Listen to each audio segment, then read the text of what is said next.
आज हम डिस्कस करने वाले कंप्यूटर हार्डवेयर रिगार्डिंग। वैसे तो कोर्स हमारा ऑपरेटिंग सिस्टम का है। ऑपरेटिंग सिस्टम जिसको हम सीखने वाले हैं, ऑपरेटिंग सिस्टम के अंदर हम एक्सपर्ट बनने वाले हैं। बट ऑपरेटिंग सिस्टम सीखना है तो उसके पहले आपको कंप्यूटर हार्डवेयर के बारे में पता होना चाहिए। ठीक है, जनरली आपको सबको पता होगा RAM, hard disk, processor, CPU.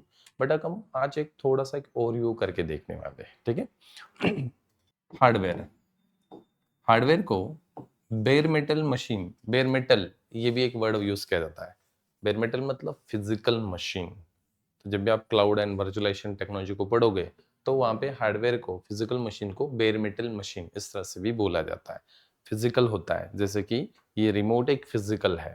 ठीक है, आपका मोबाइल एक फिजिकल डिवाइस है। हाँ, बट उसके अंदर जो एक सॉफ्टवेयर है जिसको हम क्या बोलते हैं, ओएस, वो फिजिकल नहीं, लॉजिकल है। उसको हम फील और टच नहीं कर सकते। फिजिकल को हम फील टच कर सकते, जैसे कि सामने आपके पास कंप्यूटर है उसको, या लैपटॉप है तो आपको फील एंड टच कर सकते हो। यूजर का मतलब क्या होता है, हम यूजर्स होते हैं। रिसोर्सेस को यूज करने वाला, कंप्यूटर के रिसोर्सेस को यूज करने वाला, उसको हम यूजर्स बोलते हैं। जैसे कि हम फेसबुक को एक्सेस कर रहे हैं, यूट्यूब को एक्सेस कर रहे हैं, चैट जीपीटी को हम एक्सेस कर रहे हैं। तो ये चैट जीपीटी, यूट्यूब, ये एप्लीकेशन कहीं ना कहीं किसी ना किसी सर्वर के ऊपर होंगे। सर्वर मतलब फिजिकल एक मशीन होगा, वहां पे होंगे। और उन रिसोर्सेस को हम क्या कर रहे हैं, यूज कर रहे हैं। तो हम उसके यूजर्स हैं। ठीक है, जैसे कि जीमेल के लिए आपने जीमेल का अकाउंट बनाया तो जीमेल के लिए हम उसके यूजर्स हैं। हमारे अकाउंट उसके सर्वर्स के ऊपर है। हम जीमेल का सर्विस यूज करके एक सर्वर से दूसरे सर्वर पे मेल को ट्रांसफर करते हैं, याहू, हॉटमेल या फिर अदर मेल सर्वर्स को। ठीक है, तो यूजर का मतलब कंप्यूटर के रिसोर्सेस को यूज करने वाला, जैसे कि हम यूजर्स होते हैं। तो किसी भी यूजर को किसी हार्डवेयर के साथ कम्युनिकेशन करना है, बात करना है, तो विदाउट सॉफ्टवेयर ये पॉसिबल नहीं है। मतलब मैं ऐसा बोल रहा हूं कि आपके पास लैपटॉप है, आपके पास लैपटॉप है, बट लैपटॉप में ऑपरेटिंग सिस्टम ही नहीं है। क्या आप उस लैपटॉप को इंस्ट्रक्शंस दे सकते हो? उस लैपटॉप के अंदर आप कोई एप्लीकेशन इंस्टॉल कर सकते हो? नहीं। जैसे कि, तो किसी भी कंप्यूटर के साथ या किसी भी हार्डवेयर के साथ यूजर को, यूजर मतलब हम लोग यूजर्स होते हैं, कंप्यूटर के साथ बात करना है, मतलब कम्युनिकेशन करना है, तो एक सॉफ्टवेयर होना जरूरी है। ठीक है, जैसे कि आपका मोबाइल एक क्या है, हार्डवेयर है, और मोबाइल के अंदर ऑपरेटिंग सिस्टम ही नहीं है, तो फिर क्या फायदा? क्या आप उस मोबाइल के साथ कम्युनिकेशन कर सकते हो जिसमें ऑपरेटिंग सिस्टम नहीं है? जैसे आपके पास सैमसंग का फोन है, सैमसंग के अंदर जो ओएस होता है वो कौन सा होता है, एंड्रॉयड ओएस होता है। तो एंड्रॉयड ओएस ही नहीं है उस सैमसंग के फोन में, वो सिर्फ एक कंप्यूटर नहीं, एक हार्डवेयर है। तो क्या आप उसके अंदर व्हाट्सअप चला सकते हो, वहाँ पे यूट्यूब चला सकते हो, या फिर व्हाट्सअप इंस्टॉल कर सकते हो, इंस्टाग्राम का एप्लीकेशन इंस्टॉल कर सकते हो, फोन पे, गूगल पे कर सकते हो? नहीं। ठीक है, क्यों? बिकॉज उसके अंदर ऑपरेटिंग सिस्टम ही नहीं है। और ये जो ऑपरेटिंग सिस्टम्स है वो कहाँ पे होता है, एक किसी हार्डवेयर के ऊपर होता है।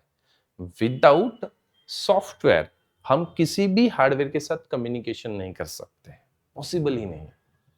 मतलब आप एटीएम मशीन को यूज करते हो, एटीएम मशीन क्या है, एक हार्डवेयर है। और आपको एटीएम मशीन के सामने जाना है जहाँ पे ऑपरेटिंग सिस्टम नहीं है, सिर्फ वो मशीन है, और चिल्ला चिल्ला के उसको बोलना है कि 500 रुपये निकाल के दे। क्या वो निकाल के देगा आपको? नहीं।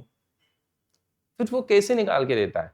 हम ऑपरेटिंग, वो स्क्रीन होता है, टच स्क्रीन होता है, वहां पे बैकएंड में एक ऑपरेटिंग सिस्टम होता है, एक सॉफ्टवेयर होता है। फिर उस सॉफ्टवेयर की मदद से हम उसको बताते हैं कि मुझे 500 रुपीज निकालने हैं। फिर वो एटीएम मशीन आपको 500 रुपीज निकाल के देता है। मतलब उस मशीन के साथ हमने बात किससे किया, एक सॉफ्टवेयर के थ्रू किया।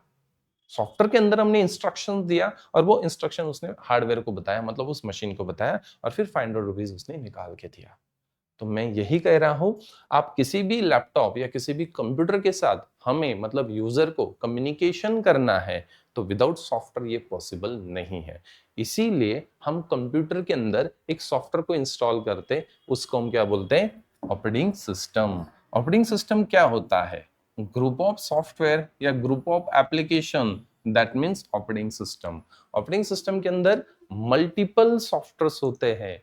ऑपरेटिंग सिस्टम के अंदर मल्टीपल सॉफ्टवेयर्स होते हैं या मल्टीपल एप्लीकेशन चलते हैं। जैसे आपका उसके अंदर फायरफॉक्स चल रहा है, मतलब एक ब्राउजर चल रहा है, एक मीडिया प्लेयर होगा, कोई टेक्स्ट फाइल एडिटर होगा, या फिर कोई कैलकुलेटर होगा। तो ये सारे एप्लीकेशन मिला के एक सॉफ्टवेयर बना है, उसी को हम क्या बोलते हैं? Operating system. Without operating system कोई भी यूजर किसी भी हार्डवेयर के साथ कम्युनिकेशन नहीं कर सकता है। इसीलिए हार्डवेयर का बड़ा इंपॉर्टेंट रोल होता है। कुछ भी हो जाए, कितना भी एआई आ जाए, बट बैकएंड में कंप्यूटर हार्डवेयर्स होंगे ही होंगे, और उसके ऊपर ऑपरेटिंग सिस्टम होगा ही होगा। और जिसका आप कोर्स कर रहे हैं वो है एक ऑपरेटिंग सिस्टम। लिनक्स एक free and open source operating system है, जो कि एक सर्वर लेवल के ऊपर इसको यूज किया जाता है। फिर ऑपरेटिंग सिस्टम, जिसको हम शॉर्टकट क्या बोलते हैं? ओएस। ओएस का मतलब होता है ऑपरेटिंग सिस्टम। क्यों होता है? यूजर को हार्डवेयर के साथ कम्युनिकेशन करने के लिए एक सॉफ्टवेयर चाहिए होता है, उसी को हम क्या बोलते हैं? Operating system. फिर ये ऑपरेटिंग सिस्टम्स के ना दो टाइप्स होते हैं। There are two types of operating system. OS के दो टाइप्स हैं। एक होता है client OS, client operating system, and दूसरा होता है server operating system. There are two types of operating system, client and server। फिर आप बोलोगे क्या डिफरेंस है क्लाइंट एंड सर्वर में? कहाँ पे यूज होता है client and server operating system? जो हम लैपटॉप, मोबाइल, टैब या डेस्कटॉप मशीन्स को यूज करते हैं, वहां पे जो ओएस होता है वो क्लाइंट ऑपरेटिंग सिस्टम होता है। क्लाइंट जो कि पर्सनल कंप्यूटर के लिए बनाया गया है। पीसी, जिसको हम शॉर्टकट बोलते हैं, पीसी मतलब पर्सनल कंप्यूटर। हालांकि कंप्यूटर के भी ना दो टाइप्स होते हैं। एक होता है पर्सनल कंप्यूटर और एक होता है सर्वर कंप्यूटर, या फिर उसको हम सुपर कंप्यूटर बोलते हैं। तो super computer and personal computer, तो इसीलिए ऑपरेटिंग सिस्टम भी दो बनाए गए। पर्सनल कंप्यूटर के लिए क्लाइंट, जो कि पर्सनल एक्टिविटी जो हम करते हैं उनके लिए है, ठीक है, और सुपर कंप्यूटर के लिए एक सर्वर ऑपरेटिंग सिस्टम बनाया गया है। आज आप फेसबुक, इंस्टाग्राम या फिर जितने भी एआई टूल्स आप यूज कर रहे हैं, जैसे कि चैट जीपीटी, वो भी कहीं ना किसी सर्वर ऑपरेटिंग सिस्टम के ऊपर ही ये एप्लीकेशन चल रहे हैं। तो सर्वर ऑपरेटिंग सिस्टम, जिसमें जो सुपर कंप्यूटर के अंदर हम इंस्टॉल करते हैं, ठीक है। अभी पर्सनल कंप्यूटर पे हम आते हैं, तो पर्सनल कंप्यूटर के अंदर भी ना दो टाइप्स के कंप्यूटर्स होते हैं या हम यूज करते हैं। एक को हम बोलते हैं डेस्कटॉप कंप्यूटर, जो आपके सामने है, ठीक है, एक डब्बा होता है, फिर ये मॉनिटर, कीबोर्ड, माउस, इसको हम डेस्कटॉप कंप्यूटर बोलते हैं। और एक होता है लैपटॉप कंप्यूटर, ठीक है। तो पर्सनल कंप्यूटर के अंदर दो टाइप्स के कंप्यूटर, लैपटॉप एंड डेस्कटॉप। उसी तरह से सर्वर कंप्यूटर के अंदर भी ना तीन टाइप्स के सर्वर्स होते हैं। जब भी आप कंपनी में प्रोडक्शन लेवल में डेटा सेंटर्स में काम करोगे, तो वहां पे आपको तीन टाइप्स के सर्वर्स मिलेंगे। एक होता है रैक सर्वर। रैक, इस तरह के रैक्स होते हैं, सर्वर रैक उसको बोला जाता है, और इसके अंदर इसको फिट किया जाता है, रैक सर्वर्स ऐसे, ठीक है। तो रैक सर्वर, जो कि कम से कम 8 से 10 लाख से सर्वर स्टार्ट होता है। अभी डिपेंड आप कितना कॉन्फ़िगरेशन वाला ले रहे हो। 20 लाख, 25 लाख, 50 लाख के भी सर्वर्स होते हैं। सिर्फ सर्वर हार्डवेयर की बात हो रही है, कंप्यूटर की बात हो रही है, ठीक है। देन रैक सर्वर, जिसके अंदर फिर आप सर्वर ऑपरेटिंग सिस्टम को इंस्टॉल कर सकते हो। और सर्वर ऑपरेटिंग सिस्टम का काम क्या होता है? क्लाइंट्स को सर्विसेज प्रोवाइड करना, क्लाइंट्स को सर्विसेज प्रोवाइड करना। फिर दूसरा सर्वर जो होता है, जिसको बोला जाता है ब्लेड सर्वर। रैक सर्वर के बाद होता है ब्लेड सर्वर। ब्लेड सर्वर थोड़ा स्लिम होता है, रैक सर्वर से सुपर फास्ट होता है, ठीक है। हाँ, उसका कॉस्टिंग भी ज्यादा होता है, 20-25 लाख से तो शुरुआत होता है उसका। फिर वो 50 लाख, 60 लाख, फिर जिसका जितना आप कॉन्फ़िगरेशन हाइयर करते हो, रैम बढ़ाते हो, सीपीयू बढ़ाते हो, तो उसके अकॉर्डिंग उसका कॉस्टिंग भी बढ़ता है, ठीक है। तो रैक सर्वर, फिर दूसरा होगा ब्लेड सर्वर, और तीसरा जो होता है वो होता है टावर सर्वर। तीसरा सर्वर जो कि टावर सर्वर अपने सीपीयू जैसे ही होते हैं, जैसे कि आपका सीपीयू होता है वैसे ही, बट वो बड़े बड़े बक्से होते हैं, जिसको टावर सर्वर इस तरह से बोला जाता है। बड़ा बक्सा होता है, जैसे नासा, इसरो, डिफेंस सेक्टर्स, वहां पे टावर सर्वर्स यूज किया जाता है। करोड़ों में उसका शुरुआत होता है, माने सीआरएस में उसका कॉस्टिंग होता है, ठीक है।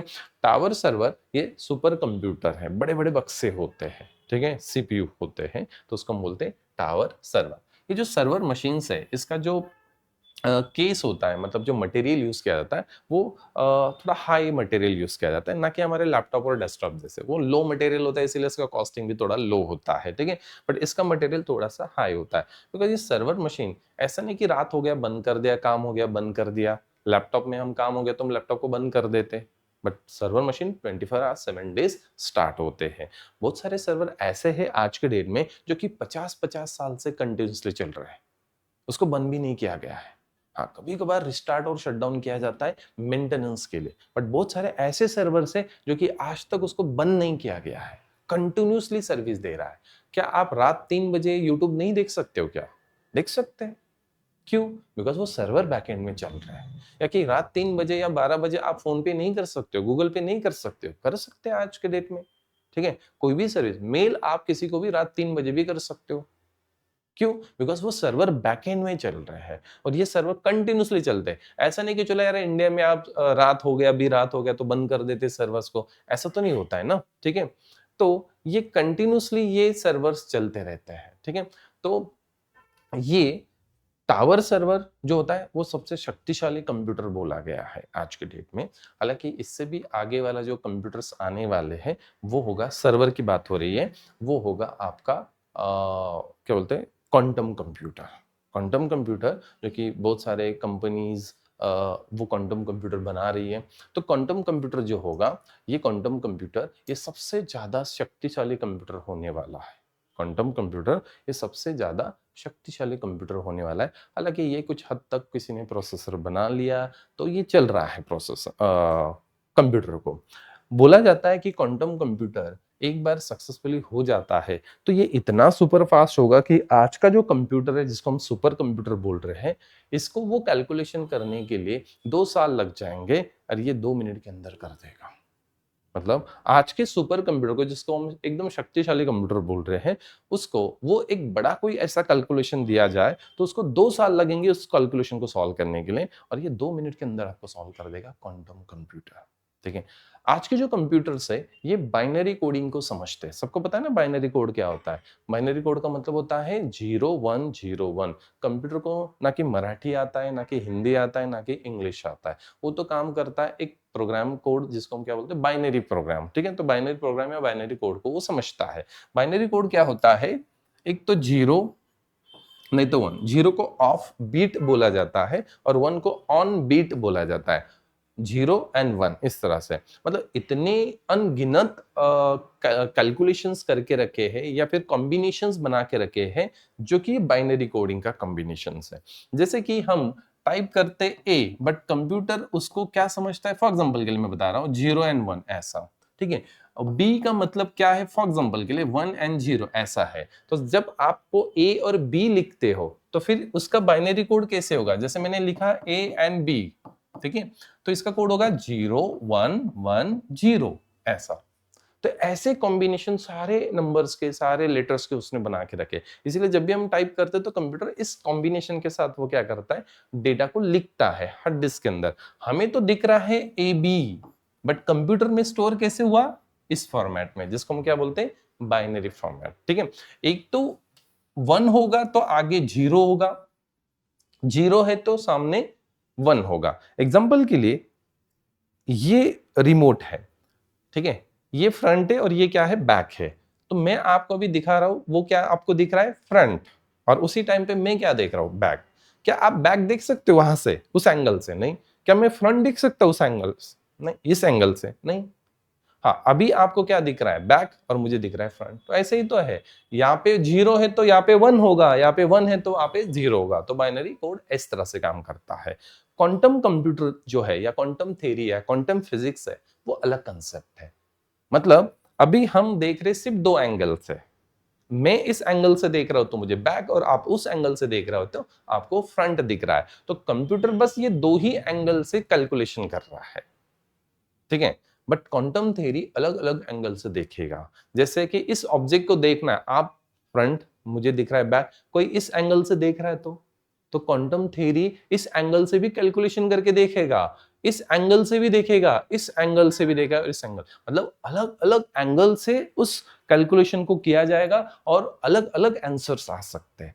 आज के डेट में तो हम हाँ बोलते हैं, नहीं तो ना बोलते, बस इतना ही है, उसके अलावा हम सोचते भी नहीं है। ठीक है, एक तो हो सकता है या फिर नहीं हो सकता है। किसी ने बताया हो सकता है तो हम बोलते हो सकता है, किसी ने बोलता है नहीं हो सकता है तो हम बोलते नहीं हो सकता है। बट उसके अलावा भी आप लॉजिक लगा सकते हो, कुछ अलग सा आंसर निकल सकता है। तो क्वांटम फिजिक्स यही है जो कि आज के डेट में या आगे जो भी सर्वर्स होंगे वो क्वांटम फिजिक्स के ऊपर ही काम करेंगे।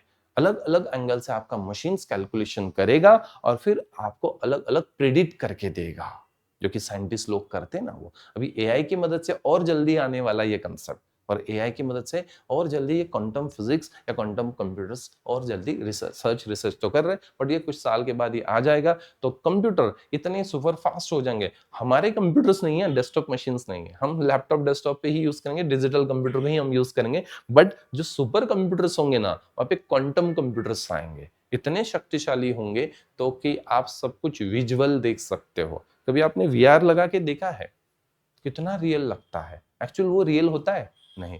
जब शुरुआत में हम वो लगाते हैं ना, हमें पता है, आप तो माइंड को आप बताते हो ये जो भी आप देखोगे ना ये सब कुछ झूठ है। बट एक बार आपने लगा दिया, कुछ सेकंड्स का आपने वो वीडियो देख लिया तो आपको सब कुछ रियल लगता है। ये विजुअल दुनिया होने वाली है आगे की, और उसमें क्वांटम कंप्यूटर का बड़ा रोल होने वाला है। ठीक है, मतलब अभी हम एग्जांपल से देखते हैं, जो कि लाइव सेशन हमारा चल रहा है, कुछ लोग ऑनलाइन सेशन अटेंड कर रहे हैं, आप लोग ऑफलाइन सेशन अटेंड कर रहे हो। मैं आपके सामने पढ़ा रहा हूँ, आप एक क्लासरूम में बैठे हो, आपको एकदम फिजिकली लग रहा है हम क्लासरूम में बैठे सेशन कर रहे हैं, सर सामने पढ़ा रहे हैं। क्या यही फीलिंग ऑनलाइन स्टूडेंट्स को अभी मिल रहा है? नहीं, वो तो मुझे इस कैमरे से देख रहे हैं, ठीक है, एक स्क्रीन पे देख रहे हैं। हाँ, उनको तो मैं दिख रहा हूं, पढ़ा रहा हूं, ये सब कुछ ठीक है। जो मैं अभी बोल रहा हूं तो वो सेम टाइम पे सुन रहे हैं। आज अभी मैंने हाथ ऊपर किया, आपको दिखा क्या? ऑनलाइन स्टूडेंट को 5 मिनट के बाद दिखा होगा क्या हाथ ऊपर किया? उसको सेम टाइम पे दिख रहा है, बट उनको उतना फीलिंग नहीं लग रहा है कि हम क्लासरूम में बैठ के ही पढ़ रहे हैं, जो कि आपको लग रहा है। बट कुछ साल रुक जाओ, ये फीलिंग उनको भी लगेगा। ठीक है, विजुअल दुनिया होगा वहां पे।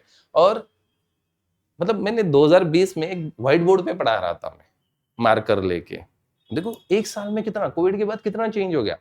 कभी हमने सोचा नहीं था कि हमने कैमरे के सामने हमने हमें पढ़ाना पड़ेगा, डिजिटल बोर्ड पे पढ़ाना पड़ेगा। 1 साल 2 साल में कितना चेंजेस हो गया। क्या पता कि कल, मतलब नेक्स्ट कुछ साल के बाद ये भी आउटडेटेड हो जाए, जो मैं अभी जो पढ़ा रहा हूँ डिजिटल बोर्ड पे और ये कैमरे के सामने। तो ऐसा होगा कि क्लास में कोई नहीं बैठा है, बट मुझे सब बच्चे या बस सब स्टूडेंट्स यहाँ पे दिखेंगे, और आपको वहां पे घर पे ऐसा लगेगा कि मैं क्लासरूम पे ही बैठा हूं और सर सामने ही पढ़ा रहे हैं। विजुअल होगा वो ऐसा। मतलब आपको कहीं किसी कंट्री में जाना है तो फिजिकली जाने की जरूरत नहीं है, लाइव आप यहां से फीलिंग कर सकते हो। लाइव होगा, सामने से ट्रेन जा रहा है आपको दिख रहा है और लाइव दिखेगा आपको। इस तरह की दुनिया होने वाली है जिसको हम विजुअल दुनिया बोलेंगे। ठीक है, तो आगे ये तो कुछ भी नहीं है। टेक्नॉलॉजी टेक्नॉलॉजी और इतना ग्रो होने वाला है, मैंने हवेतनं कार जाणार आहेत। ठीक है, यही बात मैं आपको 2010 में बताता, ठीक है, कार जिस तरह से फ्लाइट जाते उस तरह से जाएंगे, कभी हम बिलीव नहीं करते, हम डिनाई मोड में होते थे तब, बिकॉज टेक्नोलॉजी इतना बढ़ेगा ही हमें नहीं पता था। 2010 की बात हो रही है जहाँ पे हमारे पास स्मार्टफोन भी नहीं होते थे। वो बटन वाले फोन्स होते थे। ठीक है, पर मैंने 2010 और 12 में ही स्टूडेंट्स को तब बताया था कि ऐसा होगा। और देखो 2025 आते आते ड्रोन तो बन ही गए। ठीक है, अभी छोटे छोटे एक एक पैसेंजर लेके जाने वाला ड्रोन भी बन जाएगा कुछ टाइम के बाद, और 2 पैसेंजर लेके जाएगा, और कुछ टाइम के बाद कार भी जाएंगे। ठीक है, यहाँ से 15 साल के बाद आप देखते हो, 10 से 15 साल के बाद, जैसे कि 2035 तक बताया गया है कि एआई और ज्यादा बूम करने वाला है, एआई टेक्नोलॉजी बेस्ड ज्यादा काम होगा, तो तब ये चीजें सब कुछ पॉसिबल होंगे। आज आईटी के अंदर या टेक्नोलॉजी के अंदर ऐसा कुछ भी नामुमकिन नहीं जो कि नहीं हो सकता है। हाँ, आप नहीं बिलीव कर रहे तो आप डिनाई मोड में हो। ठीक है, आपने 2020 तक हमने कभी नहीं सोचा था कि इस तरह से हो जाएगा। कोविड के बाद देखो कितना सडनली चेंज हो गया। ठीक है, जिस टेक्नोलॉजी के लिए हम डिनाई मोड में थे वो टेक्नोलॉजी आज बूम कर रहा है। 2015-16 में एआई आया था, चैट जीपीटी आया था, सब लोग बोल रहे थे ये कुछ भी नहीं, कुछ भी बकवास करता है, जो क्वेश्चन करता है कुछ भी बताता है। बट आज देखो, ठीक है, 5 साल के बाद आप देखो कितना उसने खुद को सीख लिया और फिर आपको आंसर एकदम एक्यूरेट दे रहा है। हालांकि ये आज भी लर्निंग स्टेज में है, बट कुछ साल के बाद ये इतना मैच्योर हो जाएगा कि आप जो भी बोलोगे वो आपको बता, आज भी बोल रहा है बट आप आगे का क्या सोच रहे हो आज भी वो आपको बताता है कि आपको इस तरह का और चाहिए तो मैं आपको बना के देता हूँ। नेक्स्ट टाइम मशीन्स इतने स्मार्ट होंगे कि हमारे ब्रेन के आगे चले जाएंगे।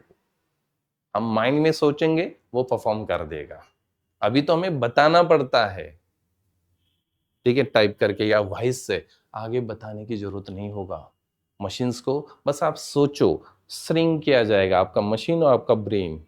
ठीक है, आपने सोचा मुझे ये कमांड चलाना है, सामने कमांड चला देगा। एक मूवी बनाए, मूवी का नाम नहीं पता बट ये उसके अंदर दिखाया गया है।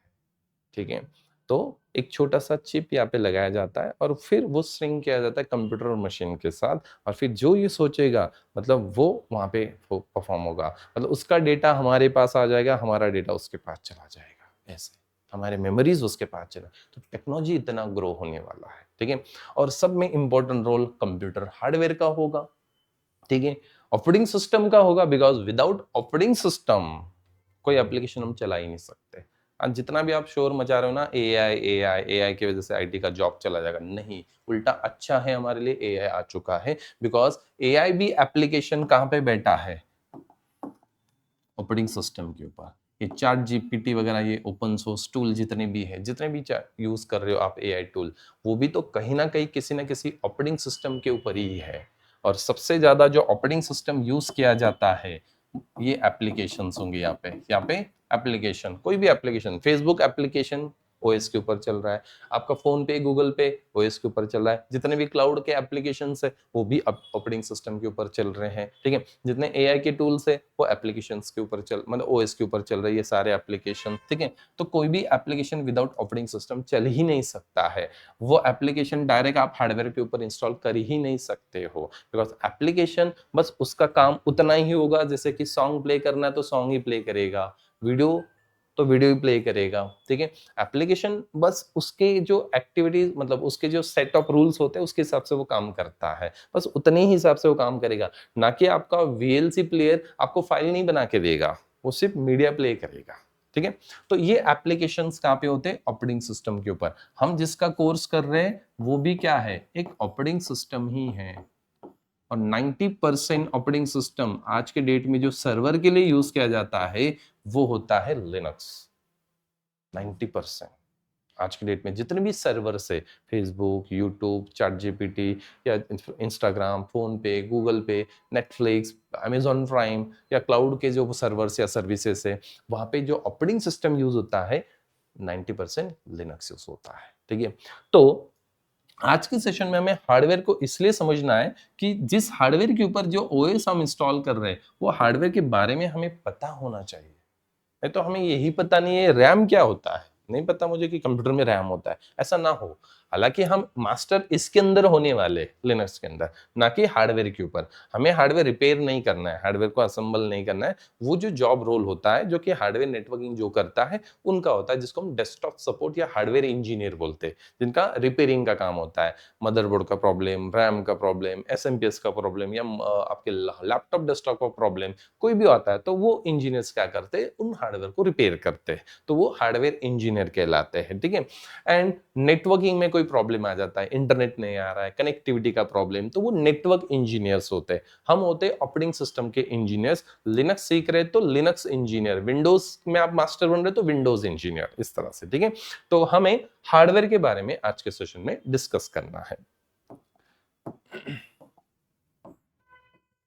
सबने कंप्यूटर देखा है, यूज किया है, इस तरह से एक कंप्यूटर होता है ना, कीबोर्ड होता है, माउस होता है, इन कंपोनेंट्स को हम क्या बोलते हैं, कंप्यूटर।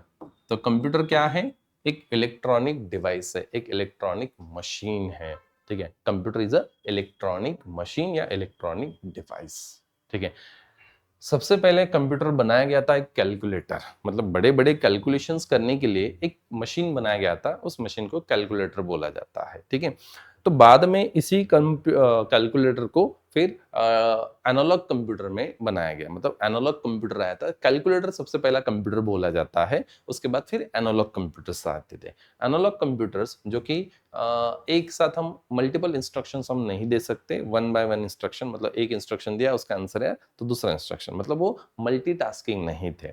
फिर धीरे धीरे फिर हम डिजिटल कंप्यूटर पे आ गए हैं, ठीक है। तो डिजिटल कंप्यूटर फिर वो मल्टीटास्किंग वो सपोर्ट करता है। आज के डेट में जो हम डिस्कस करें वो डिजिटल कंप्यूटर्स है।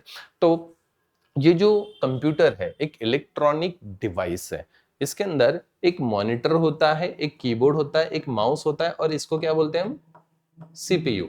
सीपीयू का मतलब होता है सेंट्रल प्रोसेस यूनिट, ठीक है, जहाँ पे पूरा प्रोसेस इसी बॉक्स बक्से के अंदर किया जाता है। हालांकि इस बक्से के अंदर और भी बहुत सारे कंपोनेंट्स होते हैं, तो बता सकते हो इसके अंदर क्या क्या होता है? सीपीयू के अंदर क्या क्या होता है? जैसे मैं रैम बोलता हूँ, हाँ, मदरबोर्ड और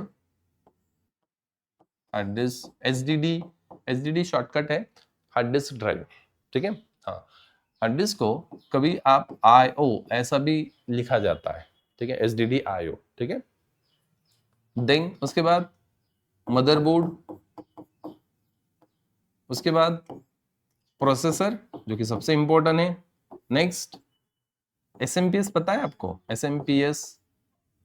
हाँ, बायोस चिप होता है, मेन मेजर कंपोनेंट। वैसे तो बहुत सारे साउथ ब्रिज, नॉर्थ ब्रिज सब कुछ होता, सीमॉस, बट हमें मेन मेजर कंपोनेंट्स देखना है। पहले सीडी डीवीडी रोम भी आता था, बट अभी ये आउटडेटेड हो गया। अभी सीडी डीवीडी रोम नहीं आता है, अभी सीडी डीवीडी हम राइट नहीं करते, डेटा हम डायरेक्टली पेन ड्राइव में स्टोर कर देते हैं या फिर मेमोरी कार्ड में स्टोर करते हैं, ठीक है। तो ये मेन मेजर कंपोनेंट्स होते हैं जो कि आपके इस सीपीयू के अंदर होते हैं। अभी कंप्यूटर में जो इंस्ट्रक्शंस देता है, कंप्यूटर को इंस्ट्रक्शन मतलब कंप्यूटर को काम देता है, एक टास्क देता है, उसको हम इंस्ट्रक्शंस बोलते हैं।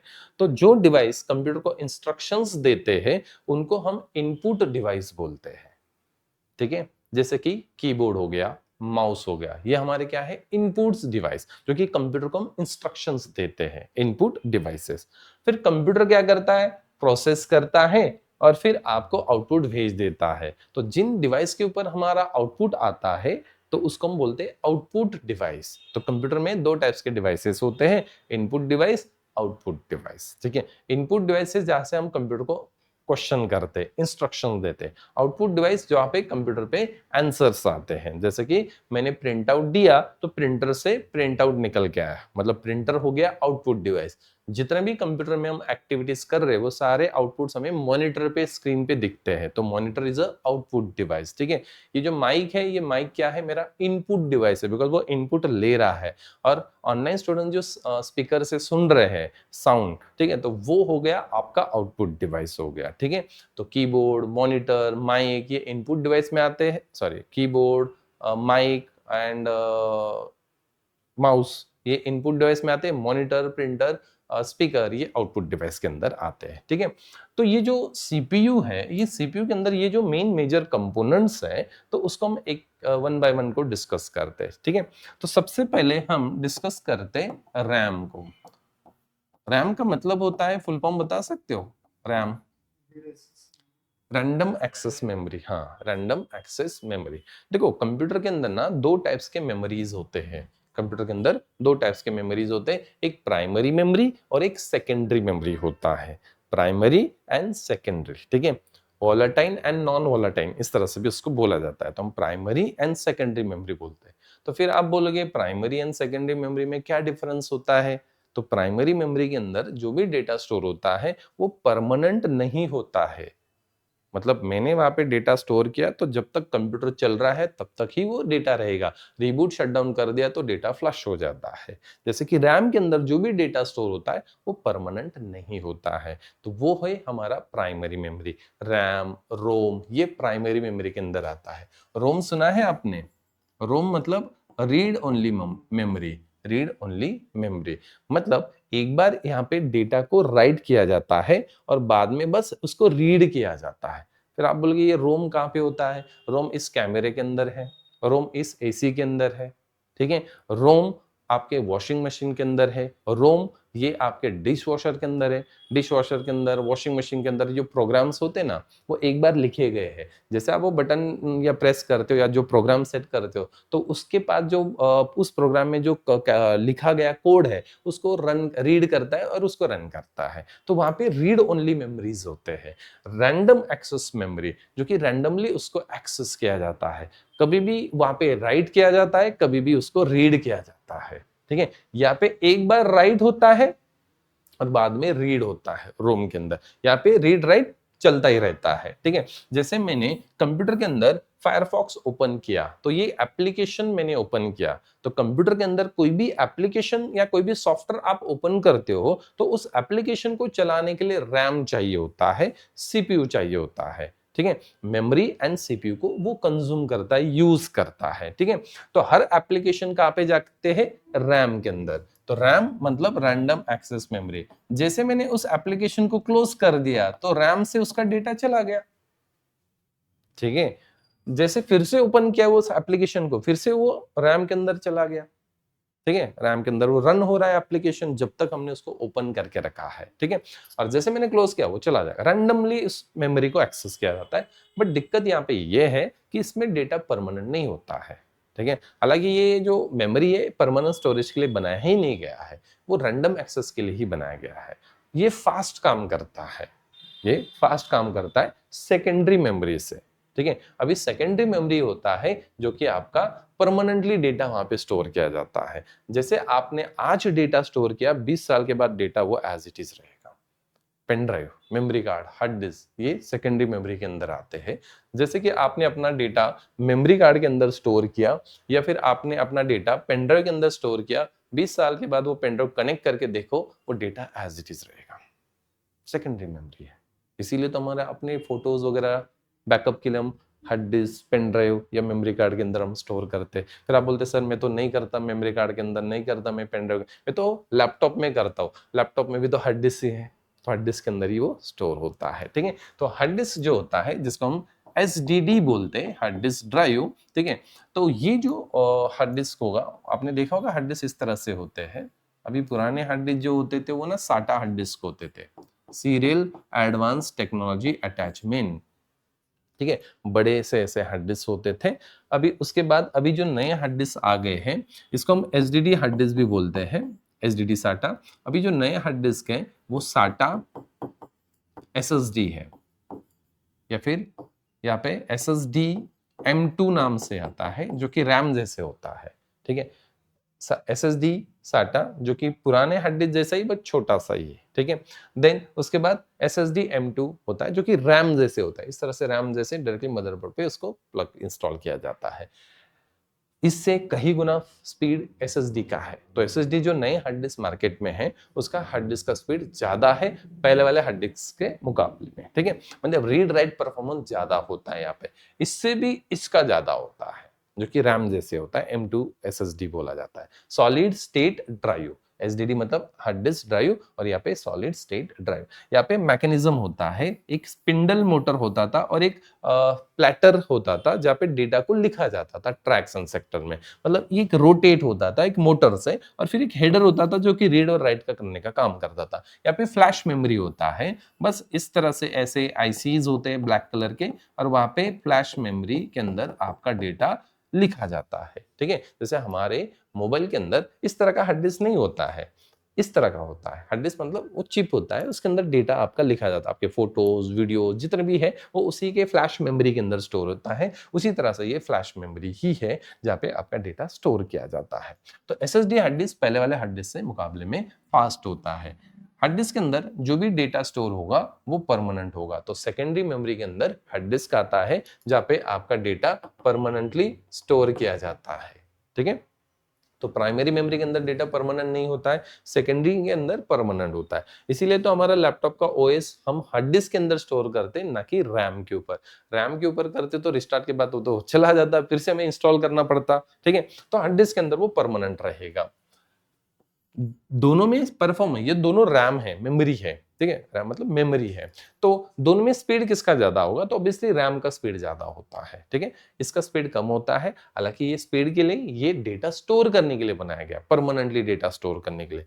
आप शट डाउन करो, रिस्टार्ट करो, डेटा लॉस नहीं होगा। इसलिए आपने डी ड्राइव के अंदर जो भी फोटोज या वीडियोज जो भी आपने स्टोर किया, वो रिस्टार्ट और शट डाउन के बाद डिलीट नहीं होता है। बट रैम के अंदर जो चलने वाले प्रोग्राम्स होते हैं, जैसे मैंने अभी एक जूम सॉफ्टवेयर ओपन करके रखा होगा, या फिर मैंने फायरफॉक्स ओपन करके रखा होगा, तो जितने भी सॉफ्टवेयर है जो कि फिलहाल रैम के अंदर चल रहे हैं, कंप्यूटर को मैंने अभी ये शट डाउन रिस्टार्ट कर दिया ना, ये एप्लीकेशन क्लोज हो जाएंगे, डेटा वहां से फ्लश हो जाएगा, ठीक है। फिर से मुझे वो एप्लीकेशन ओपन करना पड़ेगा नेक्स्ट रिबूट के बाद या शट डाउन के बाद, ठीक है।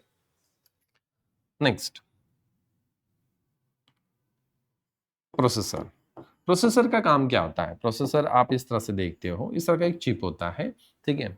ये सब कुछ प्रोसेस करता है, जितने भी कंप्यूटर को हम इंस्ट्रक्शन देते हैं, जैसे मैंने कंप्यूटर को बोला 1+1 कितना होता है, तो प्रोसेसर क्या करता है, उसके ऊपर प्रोसेस करता है और आपको आउटपुट भेज देता है आउटपुट डिवाइस के पास, ठीक है। तो प्रोसेसर का काम, जितने भी कंप्यूटर के अंदर हम इंस्ट्रक्शन देते, इंस्ट्रक्शन मतलब अपने टास्क देते, तो उसको प्रोसेस करने का काम प्रोसेसर का होता है। तो प्रोसेसर जो कि प्रोसेस करता है, तो एनी इंस्ट्रक्शन, इवन आपने एक आधा फाइल बनाया, फोल्डर बनाया, ये भी एक प्रोसेस होता है। आपने कल प्रिंट आउट दिया, आपने 1+1 कितना होता है, आपने कोई एप्लीकेशन चलाया, तो ये सारे प्रोसेस प्रोसेसर करता है, ठीक है। तो बड़ा इंपॉर्टेंट रोल होता है प्रोसेसर का। Next, SMPS, switch mode power supply. SMPS जो कि आपके जितने भी कंपोनेंट्स है सीपीयू के अंदर, कंप्यूटर के अंदर, तो उन सारे कंपोनेंट्स को एसएमपीएस पावर देने का काम करता है, ठीक है। पावर सप्लाई है, स्विच मोड पावर सप्लाई, जो हमारे बोर्ड से एसी करंट आता है उसको डीसी में कन्वर्ट करता है। तो एसी करंट को डीसी में कन्वर्ट करके सारे कंपोनेंट्स को ये पावर देता है। किसको किसको देता है, रैम को देगा, मदरबोर्ड को देगा, प्रोसेसर, प्रोसेसर के ऊपर एक फैन होता है जो कि कूलिंग के लिए होता है, तो उसको देगा। एचडीडी मतलब हार्ड डिस्क को पावर सप्लाई देने का काम ये करता है। तो जितने भी मेन मेजर कंपोनेंट्स है या फिर कंप्यूटर के अंदर जितने भी कंपोनेंट्स हैं, उसको एसएमपीएस क्या करता है, पावर सप्लाई प्रोवाइड करता है। तो ये स्विच मोड पावर सप्लाई है। Next, BIOS, basic input output system. Motherboard के ऊपर ऐसा एक चिप है ब्लैक कलर का, जिसको बायोस चिप बोला जाता है, बायोस, ठीक है, basic input output system. BIOS एक चिप है ब्लैक कलर का, मदरबोर्ड के ऊपर होता है। इस बायोस के अंदर एक प्रोग्राम होता है जिसको हम सीमॉस प्रोग्राम बोलते हैं। हालांकि बायोस के अंदर जो प्रोग्राम है उसको बायोस प्रोग्राम ऐसा भी बोला जाता है। तो कोई इसको बायोस प्रोग्राम बोलता है क्योंकि बायोस चिप के अंदर है, इसीलिए बायोस प्रोग्राम, बट एक्चुअल वो होता है सीमॉस प्रोग्राम। तो आप बायोस प्रोग्राम बोलो, सीमॉस प्रोग्राम बोलो, एक ही है, ठीक है। इस प्रोग्राम का या बायोस का काम क्या होता है, जब भी हम कंप्यूटर को स्टार्ट करते हैं तो इस प्रोग्राम को एक काम दिया जाता है, जब भी हम कंप्यूटर को स्टार्ट करेंगे, बूट करेंगे, तो हर एक कंपोनेंट्स को ना क्रॉस वेरीफाई कर लो कि वर्किंग कंडीशन में है या नहीं। रैम वर्किंग कंडीशन में है या नहीं, प्रोसेसर वर्किंग कंडीशन में है, मदरबोर्ड वर्किंग कंडीशन में है या नहीं, ठीक है। तो सारे मेन मेजर कंपोनेंट्स को ये क्या करता है, वेरीफाई करता है। लॉन्च करने के पहले, बूट करने के पहले सारे डिवाइसेस का ये टेस्टिंग कर लेता है, चेक कर लेता है। सक्सेसफुली सारे डिवाइसेस वर्किंग स्टेट में है, वर्किंग कंडीशन में है, तो फिर सिस्टम बूट होता है, स्टार्ट होता है। एक आधा ही डिवाइस फेल हो जाता है, जैसे कि आपका रैम फेल हो गया होगा या फिर प्रोसेसर फेल हुआ होगा, तो फिर सिस्टम बूट नहीं होता है। तो हम बोलते हैं सिस्टम स्टार्ट नहीं हो रहा है, कोई ना कोई तो प्रॉब्लम होगा, तो हार्डवेयर का कोई ना कोई तो इश्यू हो सकता है। ये सब कुछ वो प्रोग्राम या बायोस चेक करता है, जो कि सीमॉस प्रोग्राम या बायोस प्रोग्राम आप बोल सकते हो, ठीक है। अभी इस बायोस को ना 24 आवर 7 डेज वोल्टेज चाहिए होता है, पावर चाहिए, और पावर देने का काम एसएमपीएस भी करता है। बट एसएमपीएस तब तक ही काम करता है जब तक कंप्यूटर चल रहा है। अभी मैंने कंप्यूटर को बंद कर दिया, जैसे कि आपका लैपटॉप आप घर पे छोड़ के आए हैं, ठीक है, और आपने उसको बंद कर दिया है, ठीक है, तो आपका एसएमपीएस भी तो बंद है। जैसे कि आपके पीछे जो मशीन्स है, अभी मैंने उसको शट डाउन किया तो इसका एसएमपीएस थोड़ी चल रहा है, ठीक है। तो एसएमपीएस कैसे पावर देगा इसको, 24/7 डेज पावर नहीं दे सकता है ये। तो इसके लिए सीमॉस नाम का एक बैटरी होता है, जैसे कि ये बैटरी है छोटा सा, ठीक है। तो ये बैटरी होता है जिसको हम सीमॉस बैटरी बोलते हैं। हालांकि ये नॉर्मल बैटरी है, सीमॉस क्यों, बिकॉज इस सीमॉस प्रोग्राम को वोल्टेज देने के लिए ये सीमॉस बैटरी, ठीक है, CMOS बैटरी। तो इस तरह का एक बैटरी है, इसका काम होता है इस CMOS प्रोग्राम को वोल्टेज प्रोवाइड करना 24/7 डेज, 3-4 साल तक उसका बैटरी लाइफ होता है। ठीक है, 20-25 रुपए का मिलता है, वो आपके लैपटॉप या डेस्कटॉप के अंदर ये होगा। ठीक है, इसका काम होगा इसको वोल्टेज प्रोवाइड करना। आप अपना लैपटॉप ना 2 साल बंद रखो, 2 साल के बाद लैपटॉप को स्टार्ट करो, लैपटॉप आपको उसी डेट, मतलब जिस दिन आपने स्टार्ट किया वही डेट और वही टाइम बताएगा। कैसे? उसको कैसे पता? 2 साल तो ये बंद था, हमें तो लग रहा है 2 साल से ये बंद था, बट उसमें एक प्रोग्राम चल रहा था, वो था CMOS प्रोग्राम। और इस CMOS प्रोग्राम को चलाने के लिए वोल्टेज कौन दे रहा था? इस CMOS बैटरी। ठीक है, CMOS बैटरी जो कि इसको वोल्टेज प्रोवाइड करता है। हाँ, ये बैटरी डाउन हो गया ना तो फिर आपका डेट एंड टाइम उस दिन स्टक हो जाएगा, मींस उससे आगे नहीं जाएगा। कभी कभी हम लैपटॉप डेस्कटॉप को डेट एंड टाइम सेट करते हैं आज का, बट वो फिर से पुराना डेट एंड टाइम पे चला जाता है शट डाउन और रिस्टार्ट के बाद। तो इसका मतलब समझ जाना है, इस CMOS बैटरी जो है ये आपका डाउन हो चुका है, इसको आपको रिप्लेस करना पड़ता है। ठीक है, तो CMOS complementary metal oxide semiconductor, ये उसका फुल फॉर्म होता है CMOS का। और ये सब कुछ डिवाइसेस जो मैंने आपको बताए, ये सारे डिवाइसेस और भी होता है, जैसे आपने कभी मदरबोर्ड को ओपन किया होगा तो मशीन को ओपन किया होगा तो वहाँ पे एक मदरबोर्ड होता है, एक लॉजिक बोर्ड होता है। ठीक है, तो उस मदरबोर्ड पे ऊपर ये सारे कंपोनेंट्स कनेक्ट होते हैं, एसएमपी छोड़ के बाकी सारे कंपोनेंट्स कनेक्ट होते हैं। इस तरह का एक बोर्ड होता है लॉजिक बोर्ड, उसी को हम बोलते हैं मदरबोर्ड। ये मदरबोर्ड क्या करता है, सारे कंपोनेंट्स को ये एक साथ जोड़ के रखता है, कनेक्ट करके रखता है, रैम हार्ड डिस्क के साथ या हार्ड डिस्क फिर दूसरे कंपोनेंट के साथ, ये सारे जोड़ने का काम ये करता है। सारे कंपोनेंट्स एक जगह पे आके टिक जाते हैं, जो कि है एक लॉजिक बोर्ड। हर कंपोनेंट्स में होता है ये। आप रिमोट देखते हो ना, इसके पीछे भी एक मदरबोर्ड है, आपके मोबाइल के अंदर भी मदरबोर्ड है, ये एसी के अंदर भी मदरबोर्ड है, ये सामने कैमरा है उसके अंदर भी मदरबोर्ड है, हर जगह मदरबोर्ड होता है। मतलब जितने भी इलेक्ट्रॉनिक गैजेट्स है ना उसमें मदरबोर्ड होता है, कोई छोटा होता है तो कोई बड़ा होता है। तो लैपटॉप का मदरबोर्ड अलग होता है, डेस्कटॉप का मदरबोर्ड अलग होता है। ठीक है, तो वो इस तरह से मदर कंप्यूटर CPU जो होते हैं आपके, क्या बोलते हैं, वर्क स्टेशन हो गए या फिर सुपर कंप्यूटर, उसके मदरबोर्ड बड़े होते हैं, जहाँ पे 2-2 3-3 4-4 CPUs आप लगा सकते हो, प्रोसेसर लगा सकते हो। तो ये मदरबोर्ड क्या करता है, इन सारे कंपोनेंट्स को कनेक्ट करके रखता है एक जगह पे। जिस तरह से फैमिली के अंदर हमारा मदर मतलब आई, वो क्या करते हैं, सारे फैमिली के मेंबर्स को जोड़ के रखती है, इसीलिए उसको मदरबोर्ड नाम दिया गया, ना कि फादरबोर्ड। ठीक है, तो ये एक साथ जोड़ के रखता है, इसीलिए वो नाम दिया था मदरबोर्ड। ठीक है, तो हर कंपोनेंट्स यहाँ पे कनेक्टेड होता है, ऐसा रैम होगा, प्रोसेसर होगा, हार्ड डिस्क होगा। तो एक लॉजिक बोर्ड है जिसको हम बोलते हैं मदर बोर्ड, बड़ा इंपॉर्टेंट कंपोनेंट्स होता है ये। ठीक है, हर एक डिवाइस को कनेक्ट करके रखता है। तो ये हमने कुछ मेन मेजर कंपोनेंट्स के बारे में डिस्कशन किया, जो कि आपको ये पता होना चाहिए। इसके नोट्स मैं आपको PDF फॉर्मेट में दे दूंगा, जहाँ पे डायग्राम एंड हर डिवाइस के बारे में इंफॉर्मेशन लिखा है। ठीक है, अभी हम समझते हैं कंप्यूटर एग्जैक्टली काम कैसे करता है। जब हम कंप्यूटर को इंस्ट्रक्शंस देते हैं तो वो इंस्ट्रक्शन देने के बाद वो प्रोसेस कैसे करता है, उसको हम डिस्कस करने वाले हैं। ठीक है, तो सबसे पहले हम यूजर्स हैं। यूजर मतलब कंप्यूटर के रिसोर्सेस को यूज करने वाला। हम इनपुट डिवाइस से मतलब कीबोर्ड एंड माउस से कंप्यूटर को ना इंस्ट्रक्शंस देते हैं। कंप्यूटर को हम इंस्ट्रक्शंस देते हैं। इंस्ट्रक्शंस हमने दिया एग्जांपल के लिए 1+1 कितना होता है, एग्जांपल के लिए। तो ये जो इंस्ट्रक्शन होता है वो डायरेक्टली प्रोसेसर के पास नहीं जाएगा, वो सबसे पहले रैम के पास जाएगा। रैम जस्ट लाइक एक वेटिंग रूम है। किसी क्लिनिक में आप जाते हो, ठीक है, तो पहले एक वेटिंग रूम होता है, फिर एक डॉक्टर का कैबिन होता है। तो आप डायरेक्टली डॉक्टर के कैबिन में नहीं जाते हो। ठीक है, पहले आप जाओगे वेटिंग रूम में, वेट करोगे, आपका जब तक नंबर नहीं आता तब तक आप उस कैबिन में नहीं जा सकते हो। ठीक है, वैसा ही है, इंस्ट्रक्शन दिया, रैम के पास आएगा। रैम जस्ट लाइक एक वेटिंग रूम है, आपका इंस्ट्रक्शन यहाँ पे रहेगा और यहाँ पे प्रोसेसर है, जो कि काम क्या है उसका, प्रोसेस करना। जो भी इंस्ट्रक्शंस आता है तो उसके ऊपर प्रोसेस करने का काम प्रोसेसर का होता है।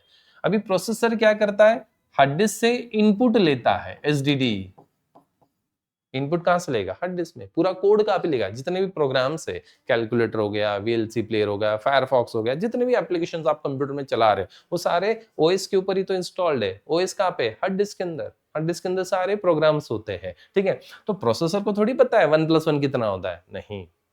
प्रोसेसर तो एक हार्डवेयर है, उसका काम सिर्फ क्या है? इनपुट्स को लेना, मिक्स करना, मतलब प्रोसेस करना, जो भी निकल के आता है वो आउटपुट आपको भेजने का काम करता है, मतलब प्रोसेस करने का काम करता है। तो रैम क्या करता है? पहले से ये प्रोसेसर प्रोसेस कर रहा है, किसी इंस्ट्रक्शन के ऊपर काम कर रहा है, तो ये जो 1+1 इंस्ट्रक्शन है वो भेजेगा नहीं जब तक उसका आंसर नहीं आता है। जैसे वही एग्जांपल क्लिनिक का ही लेते हैं। पहले से एक पेशेंट वहां पे टेस्ट कर रहा है डॉक्टर, ठीक है, तो आप डायरेक्ट नहीं जा सकते हो ना। पहला वाला पेशेंट बाहर आएगा तो ही तो हम अंदर जा सकते हैं, वैसा ही है। तो पहला वाला आउटपुट बाहर आता है, तो फिर ये इंस्ट्रक्शन देता है इसको 1+1 का, बाबा 1+1 कितना होता है बताओ। फिर ये क्या करेगा? इनपुट के लिए किसके पास जाएगा? इनपुट के लिए इसके पास जाएगा, हार्ड डिस्क के पास। हार्ड डिस्क फिर वो इनपुट देगा। कैलकुलेटर प्रोग्राम हार्ड डिस्क के अंदर, मतलब प्रोग्राम के अंदर। जैसे विंडोज में लेते हो सी ड्राइव के अंदर प्रोग्राम नाम का फोल्डर, फिर वहां पे कैलकुलेटर होगा, एप्लीकेशन, वहां पे कोड लिखा होगा। फिर उसका इनपुट लिया, इसने प्रोसेस किया, जो भी आउटपुट आया, जैसे कि 2 आउटपुट आया, वो रैम के पास भेज दिया।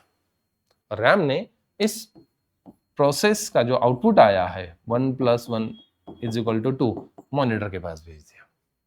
सपोज लेट्स से आपने प्रिंट आउट दिया होगा, रैम के पास गया, रैम ने आगे प्रोसेसर के पास यहां से इनपुट लिया, इनपुट लेने के बाद प्रोसेस किया, रैम के पास भेज दिया, और रैम ने आगे प्रिंटर के पास प्रिंट आउट के लिए भेज दिया, ठीक है। तो ये सारे डिवाइसेस काम करते हैं।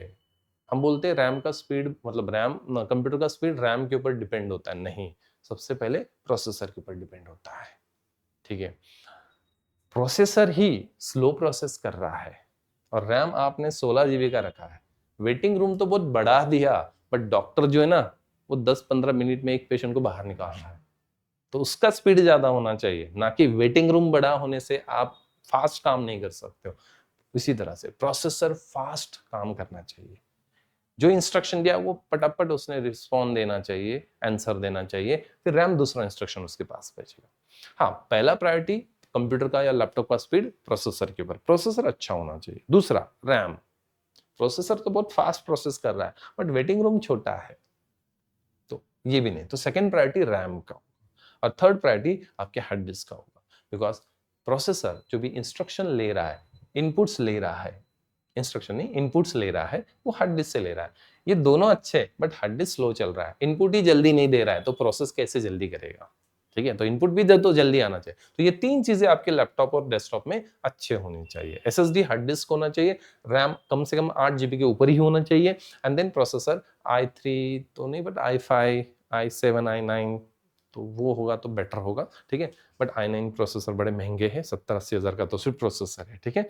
तो i5 ठीक ठाक चल रहा है काम, ठीक है। तो ये तीन चीजें इंपॉर्टेंस है आपके लैपटॉप और डेस्कटॉप का स्पीड बढ़ाने के लिए। बाकी किसी भी कंपनी का ले लो लैपटॉप, डेस्कटॉप, ये इंपॉर्टेंस है, ठीक है। बट ये जो प्रोसेसर, रैम, हार्ड डिस्क काम कर रहे हैं, ये तो डिवाइस है, ठीक है। ये हार्डवेयर है। हार्डवेयर को हमेशा एक सॉफ्टवेयर के थ्रू कंट्रोल किया जाता है, मैनेज किया जाता है, ठीक है। तो उसके लिए एक सॉफ्टवेयर होता है, इन सारे कंपोनेंट्स को कंट्रोल और मैनेज कर रहा है, तो उसके लिए एक सॉफ्टवेयर होता है जिसको कर्नल बोला जाता है। हर ऑपरेटिंग सिस्टम में कर्नल होता है। तो कर्नल एक ऑपरेटिंग सिस्टम का कोर लेवल कंपोनेंट होता है, जिसका काम होता है इन हार्डवेयर को कंट्रोल और मैनेज करना, ठीक है। तो मेमोरी मैनेजमेंट कर्नल करेगा, प्रोसेस को मैनेज कर्नल करेगा, डिस्क मैनेजमेंट कर्नल करेगा। मतलब ये एक सॉफ्टवेयर होता है, हर ऑपरेटिंग सिस्टम में होता है। डिटेल में कर्नल क्या होता है जब मैं लिनक्स स्टार्ट करूंगा, तब मैं आपको कर्नल के बारे में और कर्नल के टाइप्स आपको बताऊंगा। फिलहाल इन सारे हार्डवेयर को कंट्रोल मैनेज करने के लिए एक सॉफ्टवेयर होता है, उस सॉफ्टवेयर को हम बोलते हैं कर्नल। जिस तरह से किसी कंपनी के अंदर कंपनी के एम्प्लॉयज को मैनेज करने के लिए कौन होता है? मैनेजर। तो उसी तरह से यहाँ पे होता है कर्नल, ठीक है। तो ये था एक ओवरव्यू कंप्यूटर हार्डवेयर के बारे में।